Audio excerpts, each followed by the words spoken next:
बेहतर जिंदगी बहुत अच्छा टॉपिक है। तो हम देखेंगे कि बेहतर जिंदगी किसको कहेंगे।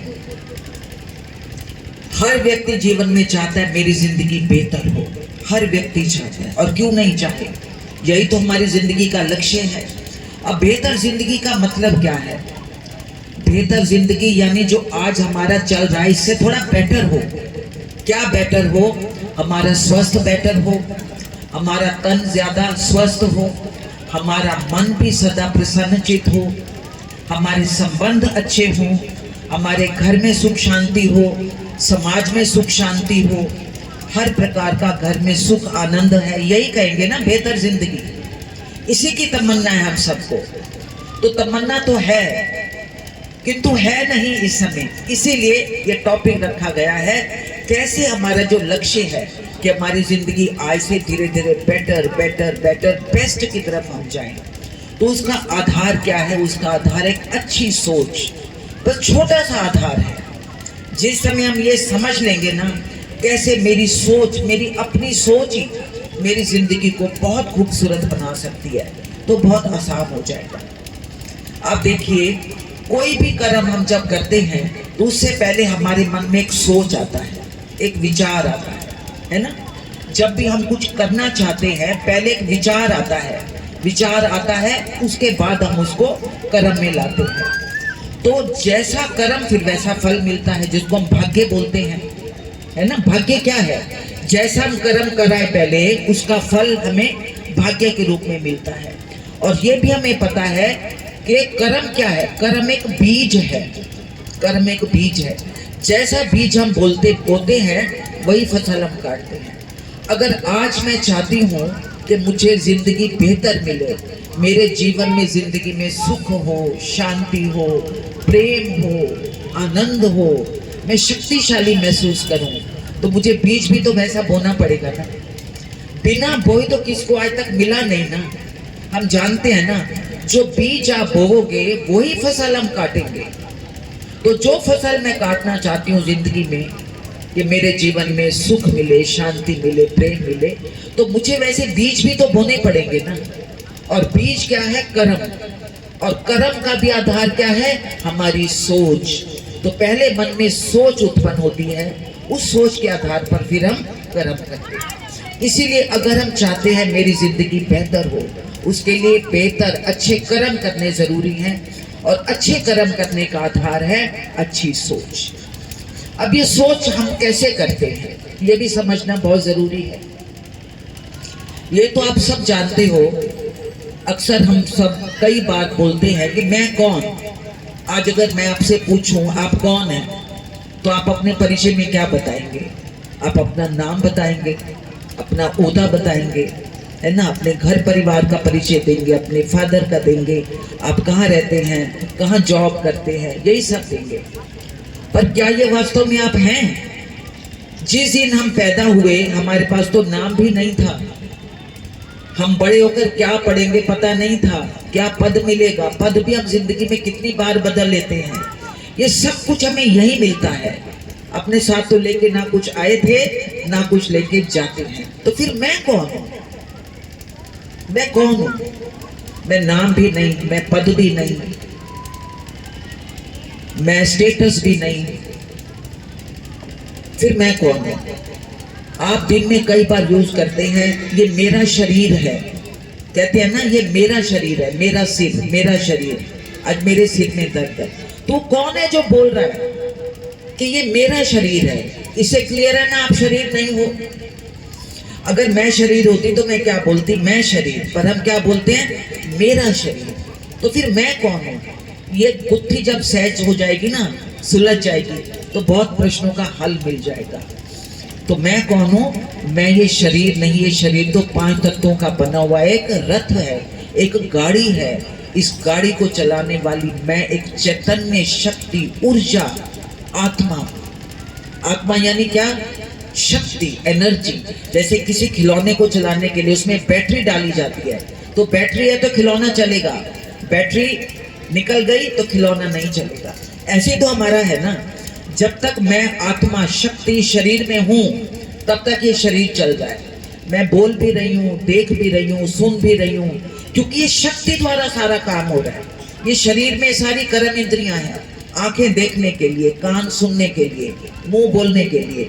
मैं आत्मा हूं तो ये सारे कर्म हो रहे हैं, और मैं आत्मा निकल जाऊं तो ये कुछ भी नहीं। तो मैं वास्तव में शरीर नहीं, आत्मा हूं। तो सोचने का काम कौन करता है? मैं करती हूं। मैं यानी मैं आत्मा। तो आत्मा की भी 3 मुख्य शक्तियां हैं, मन, बुद्धि और संस्कार। तो इसमें जो पहली शक्ति है मुख्य, वो है मन, जिसका काम है सोचना। तो सोचने का काम कौन करता है? मैं आत्मा अपने मन की शक्ति द्वारा सोचने का काम करती हूँ। तो जब मुझे पता चल जाएगा अगर ये कि मैं कौन हूँ, मेरा वास्तविक रूप क्या है, तो मेरी सोच वैसे हो जाएगी।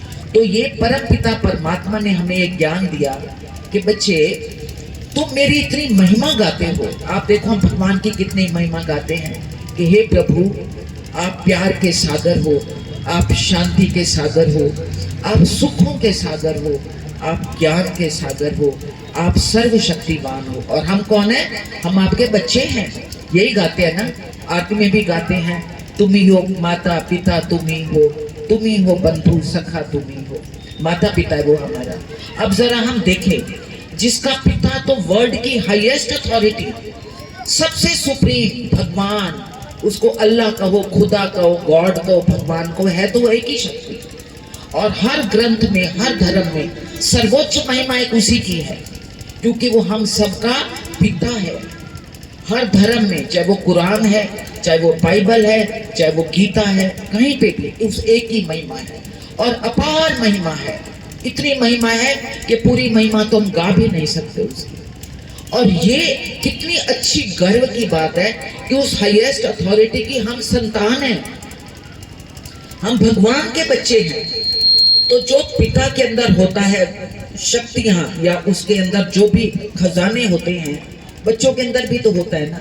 जैसे आप हैं, आपके बच्चों में भी तो आपसे आया है ना गुण वर्षा, आपके फादर से आपको आया, आपसे आपके बच्चों को आता है।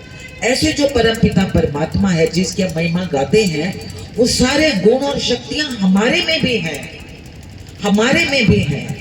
तभी परमात्मा ने बोला कि हे बच्चे, तुम मुझे बोलते हो कि आप प्यार के सागर हो, मेरे बच्चे तू भी प्यार का स्वरूप है। तभी तो आप देखो मैं प्यार इतना पसंद है। हम यही कहते हैं सब प्यार से रहो, सब मेरे साथ प्यार से बोलो। हमारा भी मन करता है कि हम भी प्यार से बोलें। क्यों? क्योंकि हम उस प्यार के सागर की संतान हैं। पर जब हम कर्म करने लगते हैं ना, तो हम भूल जाते हैं कि मैं प्यार के सागर की संतान हूँ, मैं भी तो उसका बच्चा हूँ, मेरे अंदर भी तो वो गुण हैं। भगवान सबको इतना प्यार करता है, क्या मैं सबके साथ प्यार से पेश आती हूँ? कोई मंदिर में जाके कुछ भी बोल आता है, भगवान पे दोष आरोपण कर देता है। अगर किसके साथ कुछ नुकसान हो जाता है, कुछ घर में अनहोनी घटना हो जाती है, भगवान को लोग दोष देने लग जाते हैं। पर क्या वो बुरा मानता है? क्या वो बुरा मानता है? अगर वो बुरा मान ले तो हम सोच भी नहीं सकते कि क्या होगा। पर वो प्यार का सागर पिता ऐसा दयावान है, वो बच्चों की बात का बुरा नहीं मानता। वो कहता ये सब अज्ञानता में कर रहे हैं, क्योंकि बाप तो कभी दुख दे ही नहीं सकता। हम सब अनुभवी हैं, हमारे माता पिता ने हमें कभी दुख नहीं दिया। हम भी माता पिता होकर कभी स्वप्न में भी अपनी संतान को दुख नहीं दे सकते, चाहे बच्चा कितना ही गलत कर ले। तो वो तो हमारा आत्मा का सच्चा सच्चा माता पिता है। एक जन्म के माता पिता भी अपने बच्चे को स्वप्न में भी दुख नहीं दे सकते। तो क्या वो परम पिता परमात्मा जो है ही प्यार का सागर, जो मुझ आत्मा का सच्चा सच्चा पिता है, उसका और मेरा नाता तो अविनाशी नाता है। इस हर जन्म के माता पिता जो इतना प्यार करते हैं, उनके साथ अविनाशी नाता नहीं है। इस जन्म में जो माता पिता हैं, अगले जन्म में नहीं होंगे। एक जन्म के माता पिता भी संतान को दुख नहीं दे सकते। तो जो सच में मुझ आत्मा का माता पिता है, अविनाशी नाता है मेरा, वो कैसे दुख दे सकता? तो अज्ञानता में हम कई बार पता नहीं क्या क्या परमात्मा के ऊपर दोष आरोपण कर जाते, पर वो तो कभी बुरा नहीं मानता। वो कहता है कोई बात नहीं है, बच्चे तो मेरे हैं ना।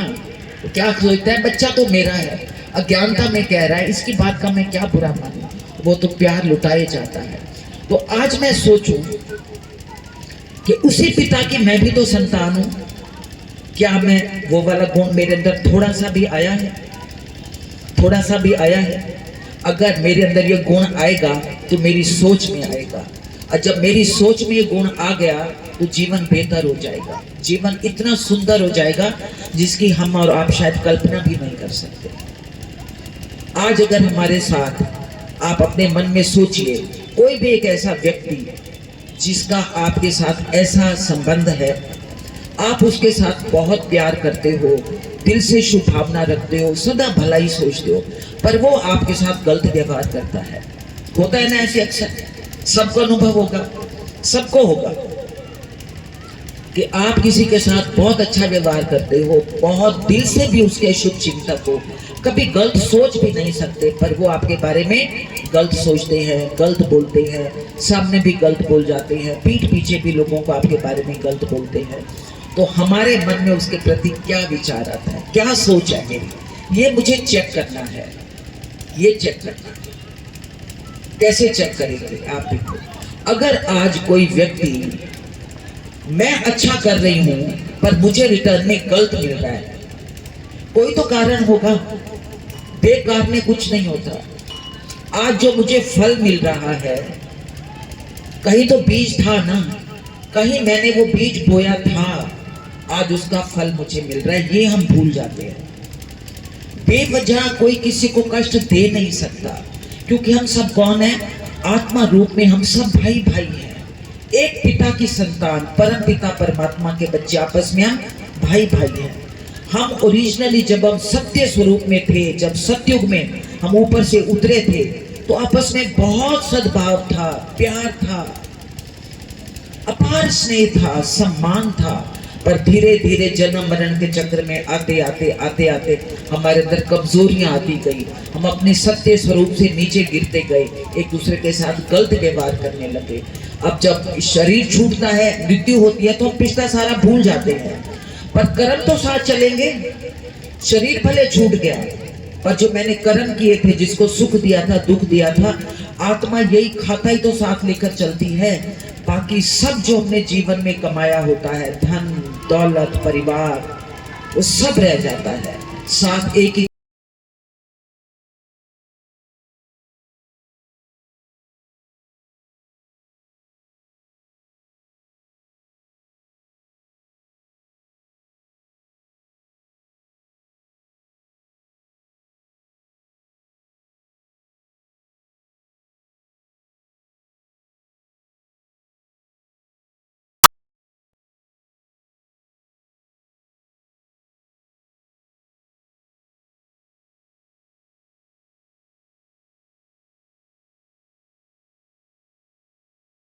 गलत कर रहे हैं। क्यों? क्योंकि हम पहले पिछले किसी जन्म में उसके साथ वो गलत व्यवहार करके आए हैं, हमने उनको कष्ट दिया है, फिर हमने शरीर छोड़ दिए, अलग अलग हो गए। आज जब किसी ना किसी संबंध में मिलेंगे जरूर, जिनके साथ हमारे कार्मिक अकाउंट है वो मिलेंगे, तभी तो वो आत्मा कभी तो संतान बनकर पैदा होगी आपके घर में, संतान बनकर सुख भी देती है। कई बच्चे संतान बनकर हिसाब किताब भी चुकतू करने आते हैं। तो जिनके साथ जितना गहरा हिसाब किताब होगा हमारा, वो उतना ही करीबी रिश्ते में हमारे साथ आएगी, तभी तो हिसाब किताब चुकतू होंगे, वरना कैसे होंगे? किसी दूर कहीं जाके जन्म लेगा तो हमारे साथ जान नहीं पहचान नहीं, तो कैसे हिसाब किताब सेटल करेंगे? तो जिनके साथ हमारे हिसाब किताब है, पहले तो ये सोच हमें क्लियर करनी है कि बेवजह कोई किसी को दुख नहीं दे रहा, बेवजह कोई किसी का नुकसान कर नहीं सकता, और अगर आज हो रहा है, इसके बीज मेरे द्वारा ही पहले बोए गए हैं। आज वो बीज फलीभूत होकर, वो जैसे बीज बोओगे तो कुछ सालों बाद उसका वृक्ष बनकर फल निकलेगा ना। तो आज काफी टाइम के बाद वो जो बीज मेरा था, सुख का भी, आप देखोगे, जरूरी नहीं दुख का, सुख का भी तो होता है। कई बार ऐसी संतान पैदा होती है कि उसके पैदा होते कहते घर में लक्ष्मी आ गई, सुख शांति आ गई, तो क्या था? हिसाब किताब था, उस आत्मा को आपने दिया था सुख, अब वो आपको सुख देने के लिए आ गई। ऐसे होता है, कई बार आप शादी करके बहू को लाते हैं, है ना, कितने अरमानों से लाते हैं, और आकर हिसाब किताब है तो हम सब समझते हैं क्या होता है। और वही कई घरों में वो जो आती है बिल्कुल साक्षात लक्ष्मी की तरह आती है। घर में आते ही सुख शांति, इतना सद्भाव प्यार, तो वही क्यों आई? आप कितने देखते हैं घर में, लड़कियां देखते हैं बच्चे की शादी से पहले, लड़की वाले भी देखते हैं, लड़के वाले भी देखते हैं, उन्हें दो का क्यों होता है ना? क्योंकि उनका हिसाब किताब है आपस में भी, परिवारों के साथ। तो ये सब हिसाब किताब कर्मों की कहानी है। तो जब हमें ये सोच मेरी क्लियर हो गई कि बेवजह कोई मुझे दुख दे नहीं सकता, बेवजह मुझे सुख मिल नहीं सकता, ये सब मेरे ही कर्मों की कहानी है, कर्मों का खाता जो मेरे सामने आ रहा है, इसलिए सुख को तो बड़े खुशी खुशी स्वीकार कर लेते हैं, पर दुख को स्वीकार नहीं कर पाते, परेशानी को स्वीकार नहीं कर पाते। तब ये सोच, जब मुझे कर्मा की फिलॉसफी पता चलती है कि मेरे ही बोए गए बीज हैं जो आज मेरे सामने आए, इसीलिए मुझे क्या करना चाहिए? इसको खुशी खुशी स्वीकार करना है, इसको एक्सेप्ट करना है। हम चेंज तो कर नहीं सकते। क्या हम किसी के व्यवहार को बदल सकते? क्या हम किसी के व्यवहार को, मेरे प्रति क्या सोच है कि वो मैं बदल सकती हूँ? तो मैं क्या बदल सकती हूँ? मैं केवल अपनी सोच बदल सकती हूँ। मेरा मन, ये मेरा मन है, इसको मैं बदल सकती हूँ, समझा सकती हूँ। किसी और का मन तो उसका मन है ना, उसके हिसाब से चलेगा, मेरे हिसाब से तो नहीं चलेगा ना। ये भी हम एक गलती करते हैं बहुत ज्यादा। इसकी वजह से भी जिंदगी में बहुत तनाव आते हैं, जिंदगी अच्छी नहीं बन पाती, क्योंकि हम दूसरों को बदलना चाहते हैं, खुद को नहीं बदलना चाहते। तो जब ये सोच आ गई, क्लैरिटी आ गई कि मुझे अपने आप को बदलना है, जो मैं उसको दोषी ठहराती थी कि उसका दोष है, वो मुझे दुख देते हैं, वो मुझे कष्ट देते हैं, वो कष्ट नहीं देते, मेरे कर्म ही उनके द्वारा मुझे सुख या दुख पहुंचा रहे हैं। तो जो भी हमें मिल रहा है उसको मैं सच्चे दिल से स्वीकार करूं, ये भी एक शक्ति है। स्वीकार नहीं करेंगे तो क्या करेंगे? तनाव आएगा, आएगा कि नहीं? कोई मेरे साथ गलत बोल रहा है, दिन रात उसको कोसेंगे, ये तो है ही ऐसा, ये तो है ही ऐसी। जब से आई है परेशानी है, तो उससे क्या सोचो, जिंदगी बेहतर होगी या जिंदगी और ज्यादा नीचे दुखों में जाएगी? घर का माहौल खराब, और जब इतनी परेशान सोच होगी तो क्या होगा? हेल्थ पे भी असर आएगा, आएगा कि नहीं? गलत सोच होगी, गुस्सा आएगा, परेशान होगा मन, तो परेशान मन क्या करेगा? परेशान मन से आपको पता है, अगर आप में से कोई साइंस के स्टूडेंट्स बैठे हों, हमारे शरीर से हार्मोन्स निकलते हैं। उनको अगर आपने अच्छा सोचा तो हैप्पी हार्मोन्स निकलते हैं, जो आपके शरीर में जाकर आपकी बीमारियों को भी दूर कर देते हैं। और अगर दूसरे गलत हार्मोन्स निकलते हैं, जब हम दुखी होते हैं, परेशान होते हैं, तो अनहैप्पी हार्मोन्स निकलते हैं, जो जाकर हमारी खून की नसों को ब्लॉक कर देते हैं। इतनी पावरफुल हार्मोन्स होते हैं, ये हमारे डाइजेशन को खराब कर देते हैं। तभी आप देखो, कई बार जब आप परेशान होते हो तो कहते हैं आज मुझे भूख नहीं लग रही है, भूख ही नहीं लगती, क्योंकि हार्मोन्स ही नहीं निकल रहा जो खाने को पचाता। तो इन हार्मोन्स का, हमारी सोच का हमारे हार्मोन्स पर असर होता है, और हार्मोन्स ही हमारे शरीर को चलाते हैं। अगर आप खुश हैं, हैप्पी हार्मोन्स निकलेंगे, आपका शरीर निरोगी होगा, अंदर जो बीमारी होगी ना वो भी ठीक हो जाएगी। और अगर हमारी सोच दूषित है, हमारी सोच नेगेटिव है, तो हमारे अंदर ऐसे हार्मोन्स निकलेंगे जो आपके शरीर को बिल्कुल इतना नुकसान पहुंचाएंगे जो आप सोच नहीं सकते। कहते कि अगर आप 5 मिनट का क्रोध करते हैं तो अंदर इतना ज्यादा विष बनता है। अगर आप 100 सिगरेट पिए, सिगरेट पीने के बाद जो दुष्प्रभाव खून पे आता है, 5 मिनट के क्रोध का उतना ज्यादा आपके खून में इतना विष आ जाता है। आप सोचो कितना लंबा समय तक वो आपको प्रभावित करता है। यही कारण है कि आजकल देखो सोसाइटी में blood pressure, diabetes, heart attack, और आजकल तो ब्रेन अटैक, ब्रेन स्ट्रोक, के दिमाग में इतनी टेंशन हो जाती है, इंसान के बस में नहीं होता, इतना परेशान हो जाता है कि ब्रेन तक स्ट्रोक हो जाता है। तो ब्रेन स्ट्रोक हो गया तो सोचो, ब्रेन ही तो पूरे शरीर को चला रहा है, तो उसके बाद क्या बचता है? कई प्रकार की बीमारियां ही बीमारियां। तो जिंदगी बेहतर की बजाय हमने क्या कर दी? केवल एक सोच के ऊपर हमें ध्यान देना है कि मुझे अपनी सोच को पॉजिटिव बनाना है, सकारात्मक बनाना है, अच्छा बनाना है।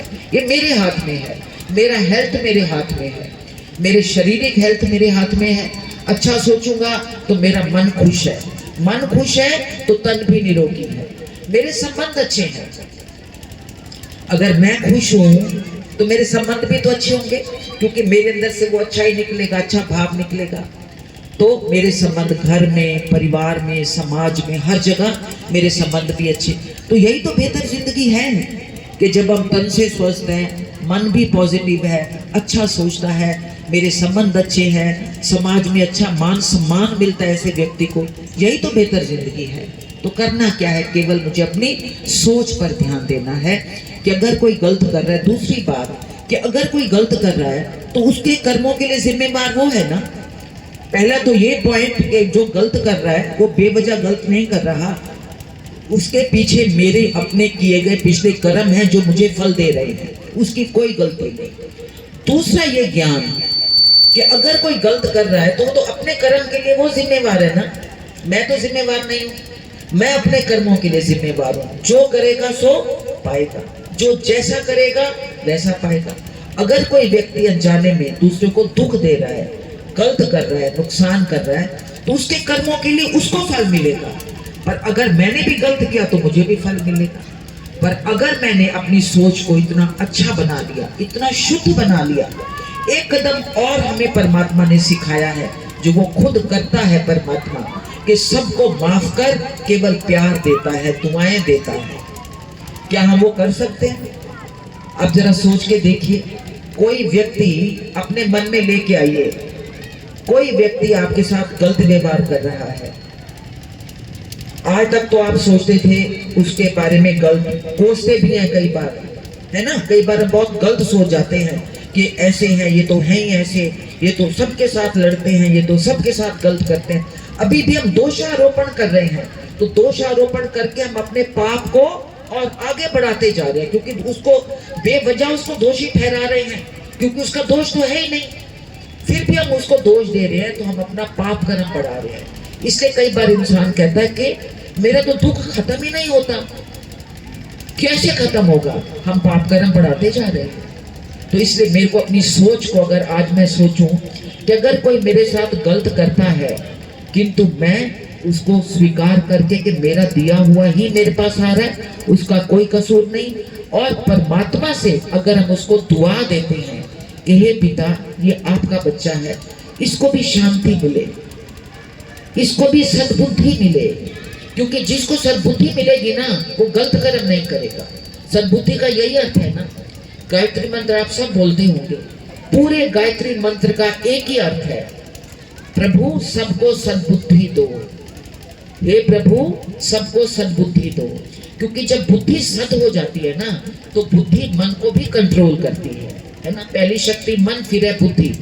जब आपकी बुद्धि अगर सद्बुद्धि है तो आपके मन को भी कंट्रोल करेगी। मन अगर गलत विचार करने लगेगा, बुद्धि लगाम है, बुद्धि बोलेगी नहीं मन गलत नहीं करना, क्योंकि गलत करेगा तो गलत भुगतना पड़ेगा। इसीलिए मंत्रों में सद मन की प्रार्थना नहीं की गई कि मन अच्छा हो, वो भी कहा भक्ति में, पर मुख्य क्या प्रार्थना की? सद्बुद्धि मिले। इसलिए ऐसे व्यक्ति जो आपके साथ गलत करते हैं, उनके लिए हम क्या प्रार्थना करते हैं कि हे प्रभु, इनको भी क्या मिले? सद्बुद्धि मिले, इनको शांति मिले, इनका कल्याण हो। आप दुआ ये करके देखिए। आज आप ये मूल मंत्र गांठ बांध के जाइए। आज तक तो जो हमें लगता था हम करते थे, गलत करता था तो हम उसको भी उसके बारे में गलत ही फैलाते थे, ये तो है ही ऐसे, एक को नहीं 10 लोगों को फैलाते थे, और ही पाप का अनजाने में बढ़ाते जाते थे। आज इसको हमने यहाँ पे चेक करना अपनी सोच के द्वारा कि कोई भी मेरे साथ गलत करे, पर मुझे किसी के साथ गलत नहीं करना। आज जो महान आत्मा जो आप सब यहाँ पे आए हैं, इस एक बात को भी अच्छी तरह से जान लें, मान लें कि बेवजह कोई मुझे कष्ट दे नहीं सकता।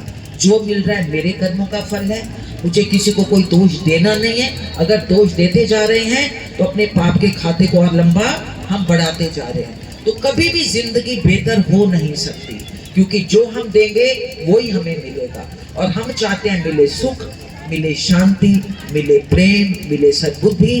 तो मुझे औरों को यही देना होगा, औरों के लिए और कुछ नहीं। दुआ तो हम दे सकते हैं, दुआ तो दे सकते हैं, और कुछ नहीं देना, धन दौलत नहीं देनी, कोई सामान नहीं देना, केवल दिल की दुआ देनी है। और दुआओं में इतनी शक्ति होती है, जो सच्चे दिल से दुआ होती है ना, वो ऊपर वाला भी कबूल करता है और वो बच्चे की बहुत बहुत मदद करता है।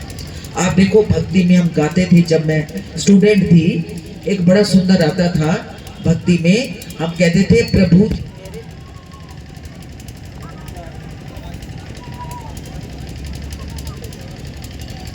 चित्त ना धरो। हम कहते थे परमात्मा को प्रभु जी, क्योंकि हम सबके अंदर अवगुण थे, आज भी हैं, और अवगुणों के कारण, अपनी गलत सोच के कारण हम बहुत गलत कर्म कर जाते थे, बहुत पाप किए हम सब ने, बहुत गलत कर्म करे। पर जब मंदिर में जाते हैं ना, तो अपने पाप कर्म आते हैं सामने, तो आते थे पाप कर्म सामने, तो हम परमात्मा से क्या प्रार्थना करते थे, हे प्रभु मेरे अवगुण को अपने मन में मत रखना, क्योंकि आपने मन में रखा तो मुझे सजा भोगनी पड़ेगी। इसलिए प्रभु आप तो रहम के सागर हो, प्यार के सागर हो, मेरे अवगुणों को अपने मन में, चित्त में ना रखना, ताकि मुझे सजा ना मिले, मुझे तो केवल आपका प्यार चाहिए।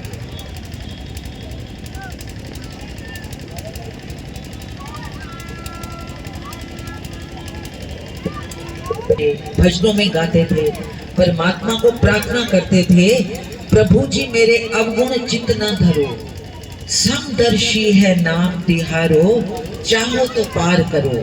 यानी मैंने बहुत पाप कर्म किए हैं, पर आप तो समदर्शी हो ना, आप सबको बराबर देखते हो, आप चाहो तो मेरे अवगुणों को भी माफ करके मेरे को भी पार लगा दो, मेरी नैया भी इस विषय सागर से पार लगा दो, मेरे अवगुणों को, मेरे पापों को अपने चित्त में मत रखो।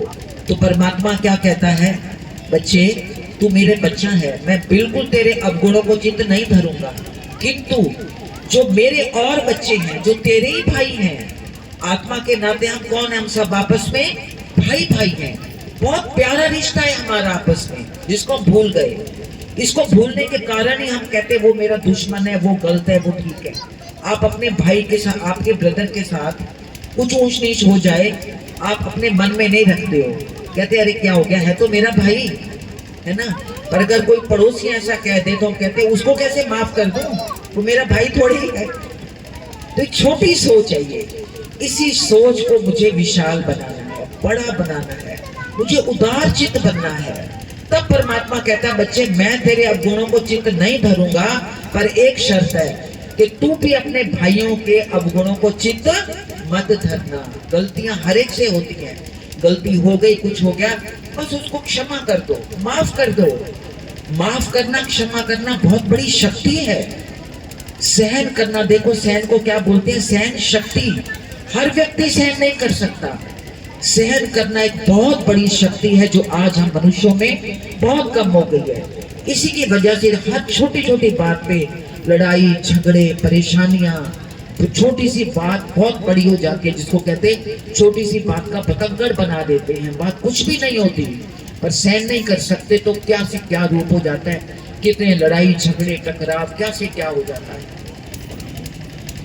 तो छोटी छोटी बातों पे अगर हम ध्यान दें, हम परमात्मा के बच्चे हैं, अगर हम वैसा ही व्यवहार करें जैसे हमारा पिता है। आप देखो, आप अपने घर में आपके 4 बच्चे हैं, आप पापा हैं, आप पिता हैं, तो आप अपने परिवार को कैसे चलाना चाहते हो? आप यही कहते हो ना बच्चों को कि बेटे बस लड़ो मत, आपस में एक दूसरे के साथ प्यार से रहो, एक दूसरे की मदद करो, सहयोग दो, शांति से रहो, तो परिवार सुखमय होगा। और वो जो हमारा पिता है, परम पिता परमात्मा, जो हम सबका पिता है, वो क्या चाहता है? वो भी तो यही चाहता है हमसे। हम एक छोटे से घर के पिता, और वो तो पूरे विश्व का पिता, वो भी यही कहता है कि आपस में तुम सब भाई भाई हो, जिसको हम अक्सर कह भी देते हैं हिंदू चीनी भाई भाई, हिंदू मुस्लिम भाई भाई, केवल कह देते हैं पर समझते नहीं है। तो अगर ये भावना आ जाए कि हम सब आपस में एक ही संबंध है, पिता एक, हम सब उसके बच्चे भाई भाई, तो एक भाई को दूसरे भाई के साथ कैसा व्यवहार करना चाहिए? प्यार का, सम्मान का, दिल से शुभ भावना का, दिल से सहयोग का। छोटी छोटी बातों को मन में नहीं रखना, बहुत विशाल हृदय बन जाए, उदार चरित्र बन जाए, अच्छी सोच हो, तो बस बेहतर जिंदगी है। और जिंदगी में किसका गायन है? आज भी आप देखो समाज में किनको आप याद करते हो जिनके अंदर ये गुण थे, जिनका ये चरित्र था, जिनके जीवन में ये गुण थे, उन्हीं का गायन है। ऐसी महान हस्तियां मरकर भी अमर हैं। आप देखो, मुझे याद आ रहा है इससे एक सहन करने पर, आपने सुना होगा भक्ति में कि एक बार भृगु ऋषि थे। भृगु ऋषि अपने समय के एक बहुत महान ऋषि थे। उन्होंने इतनी तपस्या की कि कई देवताओं को लगने लगा कि ये तो पूरी धरती के सर्वोच्च ऋषि हैं।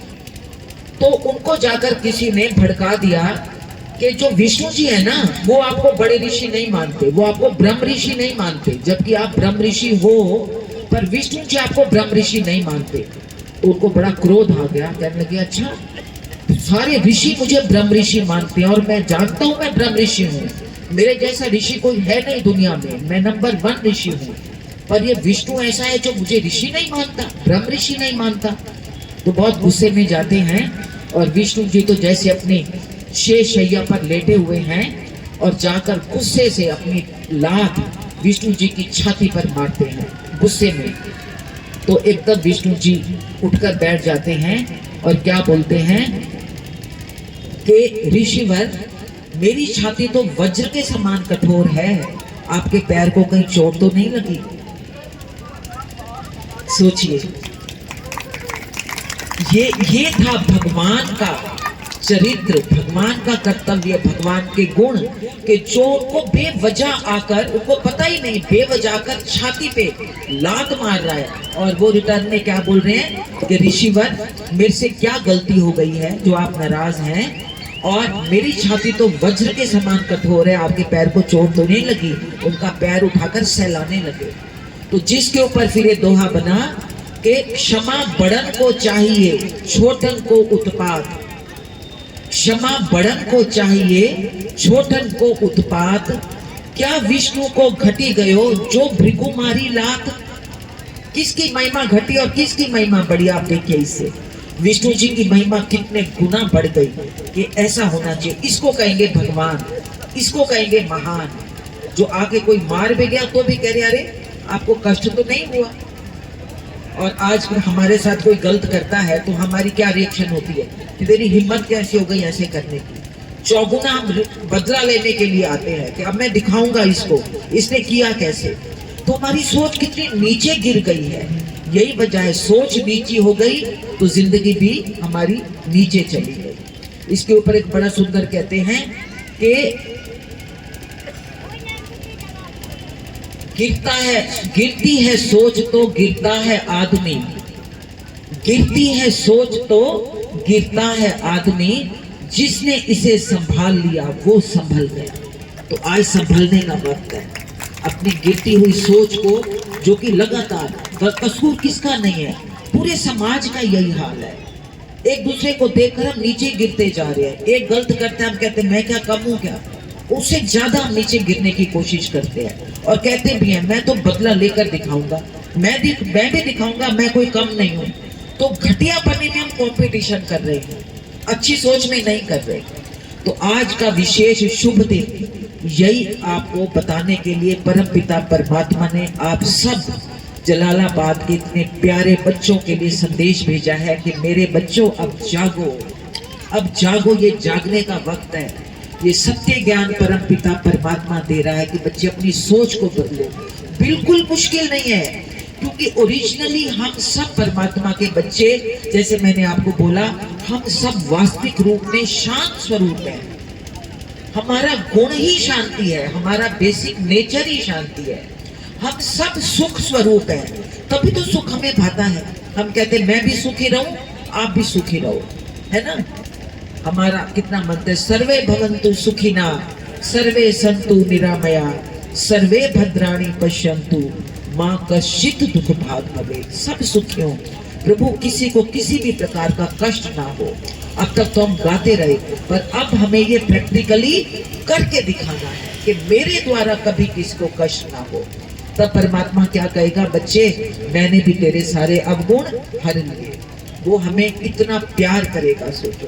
तभी प्यार करेगा ना, जो बच्चे अपने कर्तव्य बाप समान करेंगे तो भगवान राजी होगा ना। हम उसको राजी करने के लिए क्या क्या करते हैं, मंदिरों में जाते हैं, तीर्थ यात्राओं पर जाते हैं, दान पुण्य करते हैं, कोई कुछ भी कहता करने को तैयार होते हैं, बस वो राजी हो जाए, बस वो राजी हो जाए। और आज उसने आपको बताया मैं राजी कैसे होऊंगा, जो मेरे गुण कर्तव्य हैं, जो मैंने तेरे अंदर भी भरे हैं, बस अब तू जाग जा, अपनी शक्तियों को पहचान, अपने गुणों को पहचान और वैसी सोच बना ले बच्चे, मैं तेरे ऊपर कुर्बान हूँ। वो पिता हम पर बलिहार जाता है तो वो कोई कसर नहीं छोड़ता। हम सब, मैं आपको सच बताऊं अपने अनुभव द्वारा, पिछले लगभग 35 वर्षों से मैं इस ब्रह्मा कुमारी संस्था से जुड़ी हूँ। मैं जॉब भी करती थी, जैसे आपको ज्योति दीदी ने बताया, मैं दिल्ली गवर्नमेंट में एज ए लेक्चरर के पद पर मेरी पोस्टिंग हुई। फिर मैं यूपीएससी का एग्जाम क्लियर करके प्रिंसिपल बनी, जो सीनियर सेकेंडरी स्कूल दिल्ली में कहते हैं, यहाँ पे आप इंटर कॉलेज कहते हैं। मैं बहुत साल तक एज ए प्रिंसिपल रही, फिर मेरी प्रमोशन हुई as a deputy director education के पद से मैं रिटायर हुई।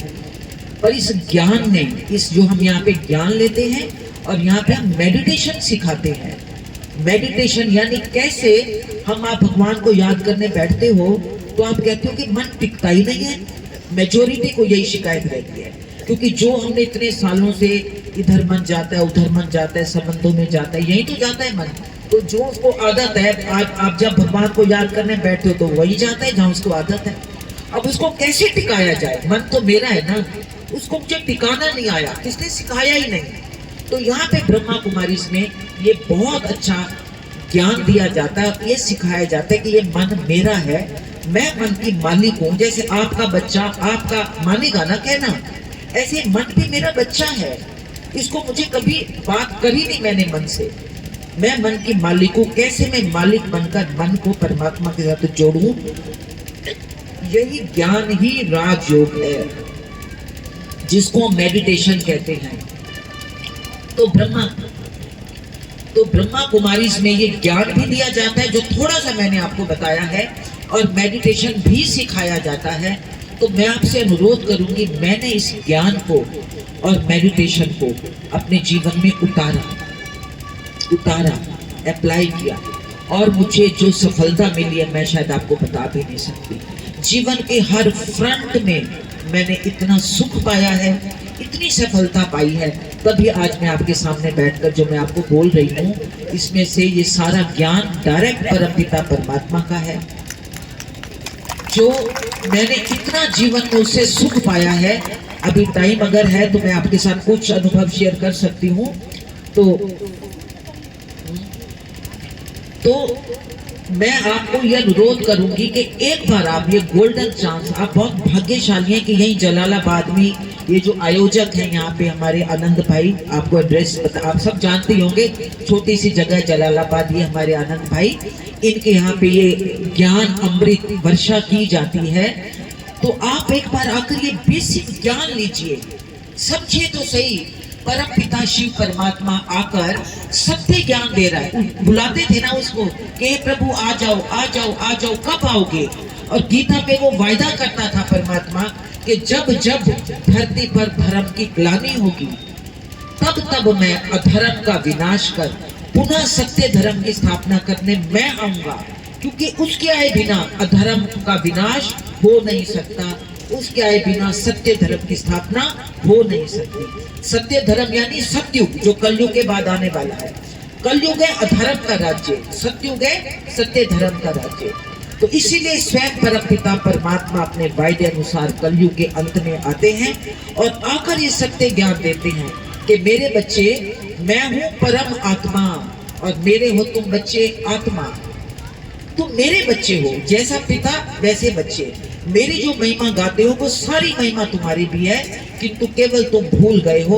वो आगे सत्य ज्ञान देता है, और जब सत्य ज्ञान को हम समझकर जीवन में उतारते हैं तो जीवन बड़ी खूबसूरत बन जाती है, क्योंकि सोच खूबसूरत बन जाती है, सोच बदल जाती है, सोच पवित्र बन जाती है। तो पवित्र सोच तो पवित्र मन। अब जब मन पवित्र होने लगता है ना, तो पवित्र मन परमात्मा से जुड़ने लग जाता है, फिर पवित्र मन भटकना बंद कर देता है। तो इतना ये पद्मों पिछले कई जन्मों की श्रेष्ठ भक्ति का फल होता है कि जब हमें परमात्मा का सत्य ज्ञान मिलता है। तो आप सब बहुत भाग्यशाली हैं। इस छोटी सी जलालाबाद जगह पर आपके यहाँ पे, जिसको हम गीता पाठशाला बोलते हैं, ज्ञान पाठशाला बोलते हैं, एक बार मैं आपसे, आपकी दीदी अनुरोध करूंगी कि एक बार आप ये सत्य ज्ञान सुनिए जरूर।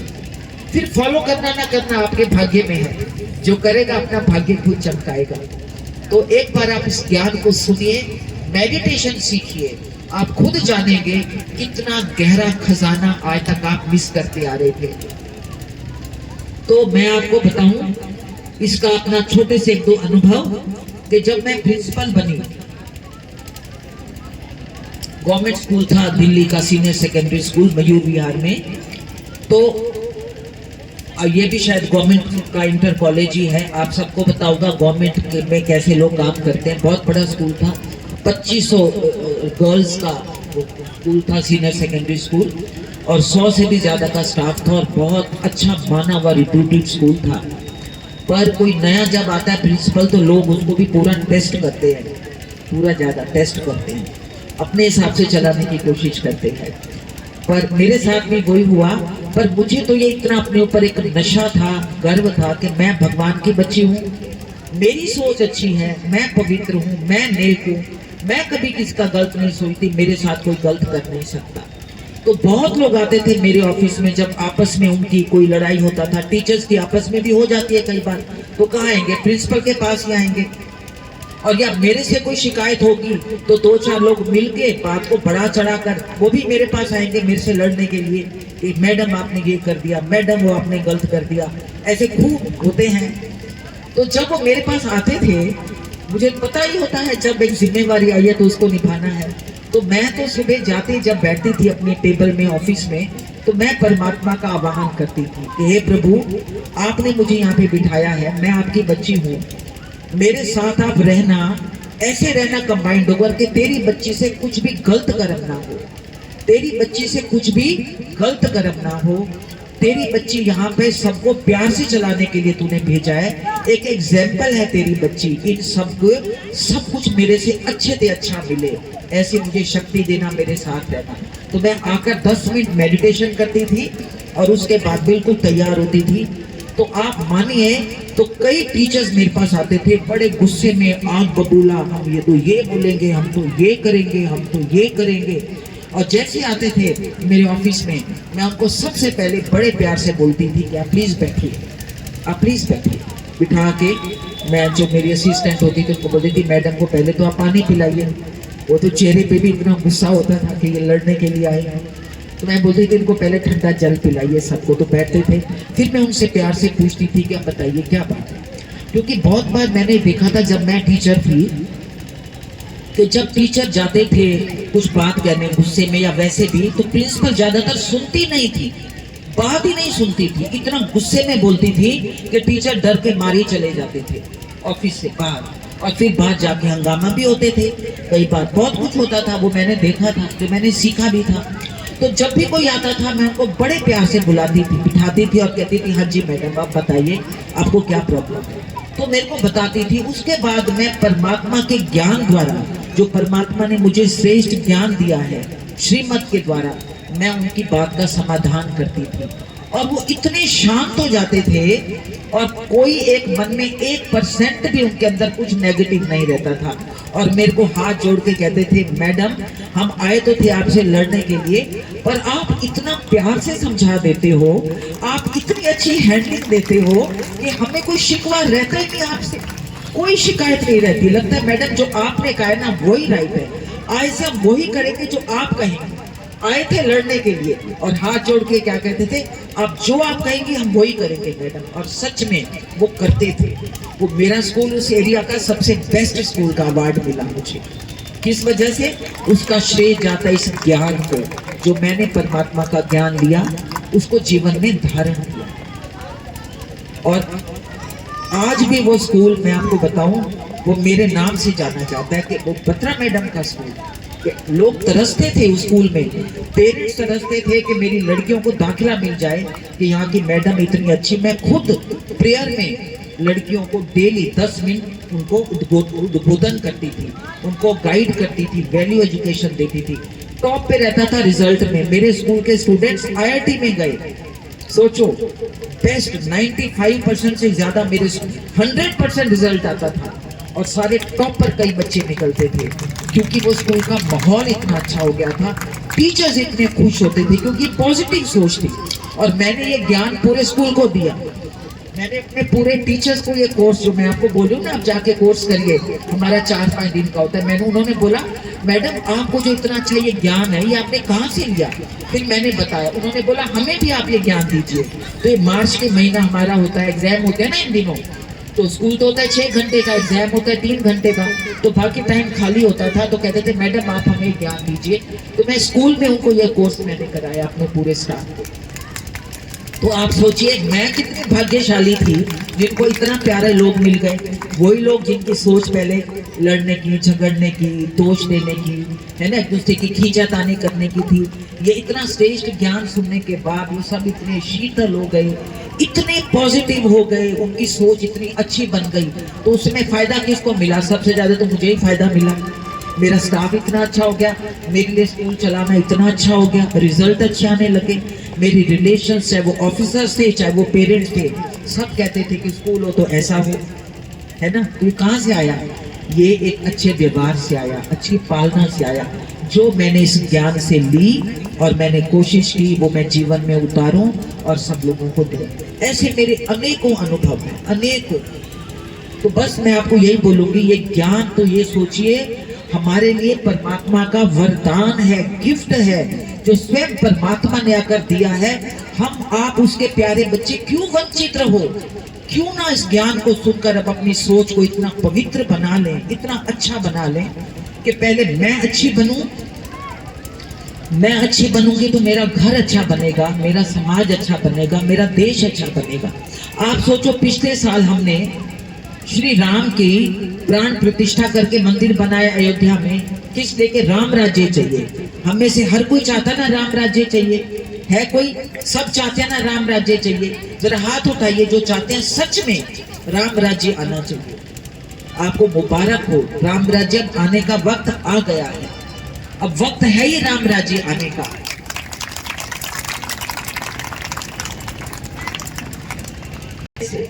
आना तो है ही, वक्त आ गया है। तो राम राज्य ऐसे आएगा जब हम राम जैसा चरित्र अपनाएंगे, राम के जो गुण हैं, राम के जो कर्तव्य हैं, राम की जो सोच है, जब हमारी सोच वैसी हो जाएगी तो राम राज्य आ जाएगा। राम राज्य को जादू की छड़ी तो नहीं घूमेगा ना, राम राज्य जहाँ पे राम राजा होगा और प्रजा भी वैसी होगी, तभी कहेंगे राम राज्य आ गया। तो राम राज्य में कौन आएगा? हम आना चाहते हैं ना, हमने हाथ उठाया, तो उसके लिए केवल मुझे अपनी सोच राम जैसी बनानी होगी। राम जैसे आदर्श जीवन, पुत्र था तो राम जैसा पति भी, मतलब हर रोल में राम को हम पुरुषोत्तम मानते हैं। तो हम सब भी तो अगर राम राज्य लाना चाहते हैं, अगर हम थोड़े थोड़े गुण भी, ज्यादा नहीं, थोड़े थोड़े गुण भी अगर हम अपने अंदर लाने लगे, अपने पिता परमात्मा वाले, अपने को पहचाने, तो हमारी सोच बहुत इजी अच्छी हो जाएगी और जीवन बेस्ट हो जाएगा हमारा।